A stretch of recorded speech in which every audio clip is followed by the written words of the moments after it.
So last week, I was on Facebook, and there was this great video done by a young woman named Casey Cherie Dyson.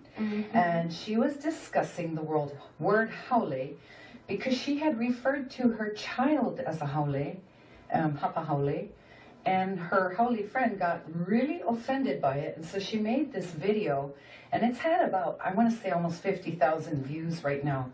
Wow. But I've asked her, I contacted her and I said, look, you're really great, how you explain things and, you know, your diction, you're very literate. So I've asked her to do a segment for us every week to tell us something new. Right. And she came up with the name, The State of Miseducation. So that's our new segment that we'll be doing at the bottom of the 10 o'clock hour every week on KKCR here on Songs of Sovereignty. So let's take a listen to this young lady and her mana'o on the definition of the word Haole. All right. Aloha mai kako.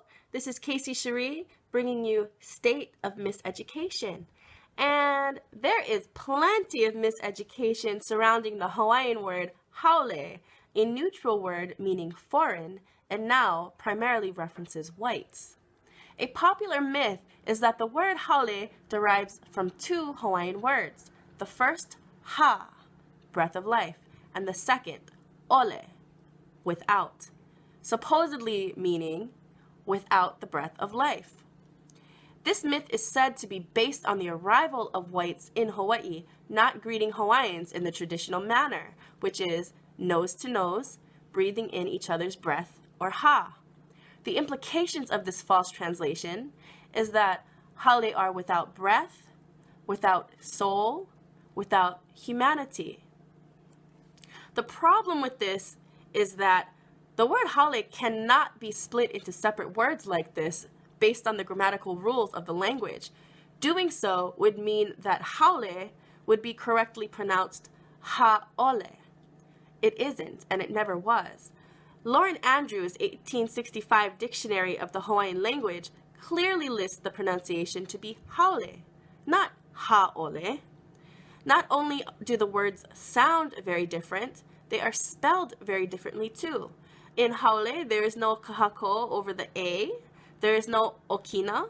Mind you, the okina, often mistaken as an apostrophe, is not some arbitrary symbol that we just throw in for fun. It is a consonant, and it is an integral part of the Hawaiian language. Just because the words appear similar on paper does not mean that they equate. That's a ridiculous concept. It is not unique to the Hawaiian language either. It holds true in English as well. Just because fiend and friend appear similar, it doesn't mean that they're the same. In fact, fiend and friend are near total opposites. If someone greets me, "Hello, my friend," I have no basis to assume he's really calling me a fiend just because the word looks similar. We accept these nuances at face value in English. We need to extend the same courtesy to the Hawaiian language. Kahako and okina are vital.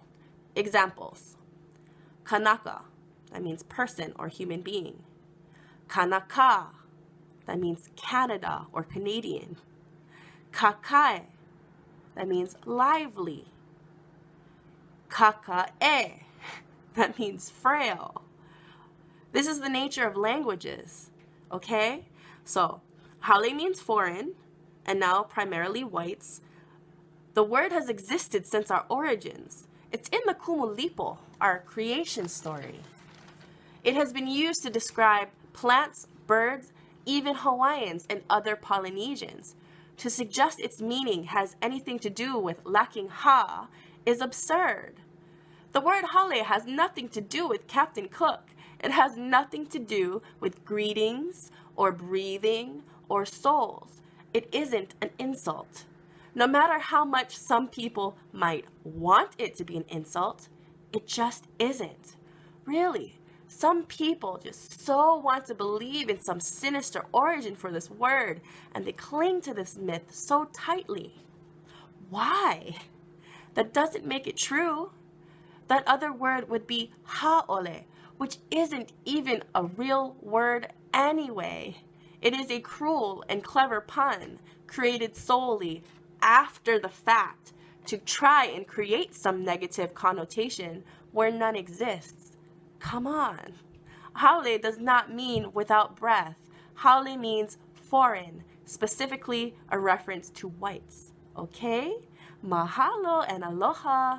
This has been Casey with State of Miseducation. Let's keep it real, Hawaii. You're tuned in to the Songs of Sovereignty. I hope you enjoyed that State of Miseducation, and Casey will be back next week.